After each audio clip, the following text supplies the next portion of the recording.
Halo semuanya, perkenalkan kami dari kelompok 6 yang beranggotakan Asti Nur Atriani dan Zainatul Fathona dari Fakultas Kesehatan Masyarakat Universitas Indonesia. Video pembelajaran ini dibuat untuk pemenuhan tugas mata kuliah isu terkini pelayanan kesehatan. Dalam video kali ini kami akan membahas isu terkini sumber daya manusia kesehatan di Indonesia. Anda kembali menyaksikan berita satu siang. Bagaimana dengan keadaan sumber daya manusia kesehatan di Indonesia? Mari kita bahas bersama-sama. Sumber daya manusia kesehatan atau SDM kesehatan adalah seseorang yang bekerja secara aktif di bidang kesehatan, baik yang memiliki pendidikan formal kesehatan maupun tidak, yang untuk jenis tertentu memerlukan kewenangan dalam melakukan upaya kesehatan.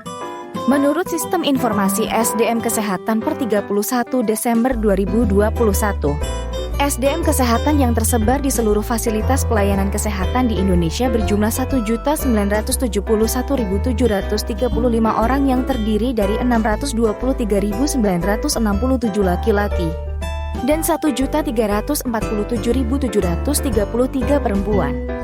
Data sebaran 9 jenis tenaga kesehatan di seluruh fasilitas pelayanan kesehatan di Indonesia menurut Rakernas Transformasi Kesehatan memperlihatkan bahwa jumlah SDM kesehatan belum terpenuhi secara merata. Jumlah SDM kesehatan dengan persentase kurang dari 30% didominasi oleh daerah Indonesia bagian timur. Sedangkan jumlah sebaran 9 jenis tenaga kesehatan di Fasyankes dengan persentase lebih dari 70% didominasi oleh daerah Pulau Jawa. SDM kesehatan masih menjadi isu atas kuantitasnya yang masih kurang dan tidak merata. Apalagi saat munculnya pandemi COVID-19. Beragam informasi mengabarkan kekurangan tenaga kesehatan, yang artinya Indonesia belum cukup baik untuk mencukupi tenaga kesehatan. Data SDM kesehatan berdasarkan rasio tenaga kesehatan per 1.000 penduduk di Indonesia pada tahun 2022. Seperti contoh, rasio dokter hanya 0,51 dokter banding 1.000 penduduk. Perhitungan ini didasarkan pada proyeksi penduduk pada tahun 2022 yang berjumlah sekitar 276.822.300 orang. Standar rasio dokter yang dikatakan ideal menurut WHO sebesar 1 dokter banding 1.000 penduduk.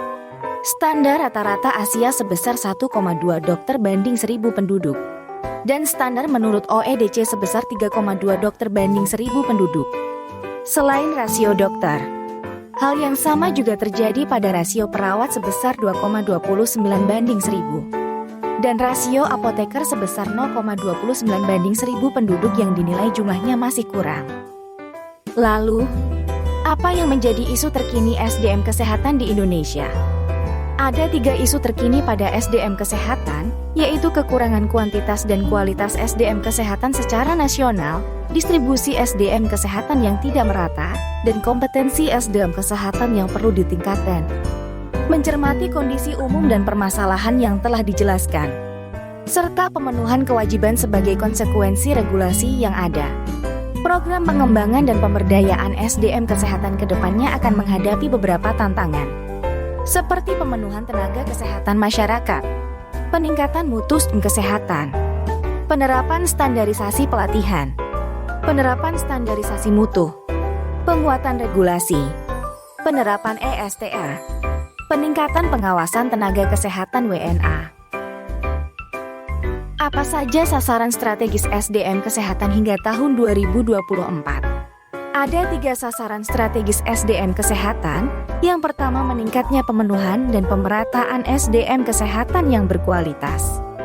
Indikator dalam transformasi SDM kesehatan terdiri dari 3, yaitu persentase puskesmas yang sudah memiliki minimal 1 dokter, persentase puskesmas dengan 9 jenis tenaga kesehatan sesuai standar, serta persentase RSUD kabupaten atau kota yang dengan 4 dokter spesialis dasar dan 3 spesialis lainnya. Sasaran strategis yang kedua, meningkatnya kompetensi dan sistem pendidikan pelatihan SDM kesehatan, indikator dalam transformasi SDM kesehatan, yaitu jumlah SDM kesehatan yang ditingkatkan kompetensinya sesuai dengan 9 penyakit prioritas. Sasaran strategis yang ketiga, meningkatnya sistem pembinaan jabatan fungsional dan karier SDM kesehatan, indikator dalam transformasi SDM kesehatan, yaitu persentase penyelenggaraan uji kompetensi jabatan kesehatan di instansi pusat dan daerah yang terakreditasi. Lantas, upaya pemerintah melalui Kementerian Kesehatan pada SDM Kesehatan memfokuskan pelaksanaannya melalui transformasi SDM Kesehatan yang berfokus pada 3 sasaran, yaitu peningkatan jumlah tenaga kesehatan, pemerataan tenaga kesehatan, dan peningkatan mutu tenaga kesehatan. Dalam peningkatan jumlah tenaga kesehatan, Kementerian Kesehatan didasarkan pada 2 indikator, yaitu penambahan prodi spesialis 9 penyakit prioritas dan implementasi Academic Health System.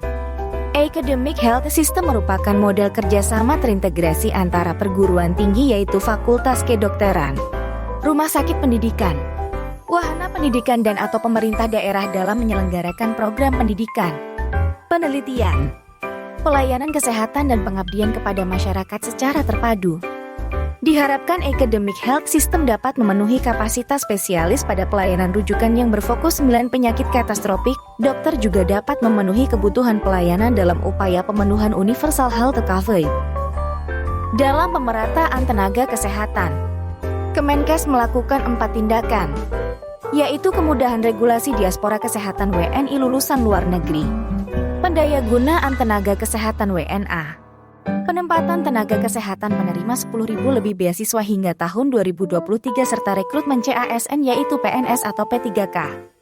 Dan yang terakhir, dalam peningkatan mutu tenaga kesehatan, Kemenkes melakukan 3 tindakan, yaitu beasiswa fellowship, pelatihan kesehatan, serta transfer ilmu dan teknologi diaspora.